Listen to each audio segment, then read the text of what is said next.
This video was produced by the UCD Maths Support Centre in conjunction with the UCD Access Centre.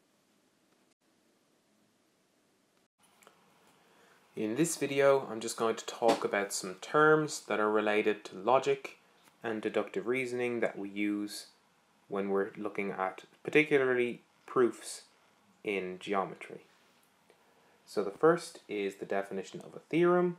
So a theorem is a rule that has been proven by following a certain number of logical steps or by using a previous theorem or axiom that you already know. An axiom is a statement which we accept without any proof, and there is another video that you can watch all about those. A corollary is a statement that follows readily or directly from a previous theorem. The converse of a theorem is the reverse of the theorem, so the converse can be seen as being the opposite of a theorem in a way. Implies, which is a word we use a lot when we're proving theorems, is a term we use in a proof when we can write down a fact that we have proved from our previous statements. The symbol for implies is this double arrow here. Lastly, a proof is a series of logical steps which we use to prove a theorem. The steps of a proof are usually as follows. So, if we're asked to prove a certain theorem, we write down its title and any information that has been given in the question. We also draw any diagrams that have been used in the question. So that is writing down the statement of our theorem and our given information.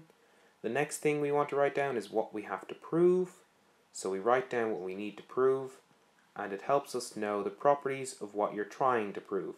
So it just gives you an idea of what you're looking for. If we needed to prove that something was a square, we would need to know the properties of a square, for example. So the lengths of the sides will all be the same, and all of the angles will be 90 degrees, for example. A construction is occasionally needed, where we need extra lines or angles to help you prove the theorem. So we construct these lines or angles and then label them clearly. And then, once we've written down what we are given, what we're asked to prove, and any construction we might need, we then write down our proof.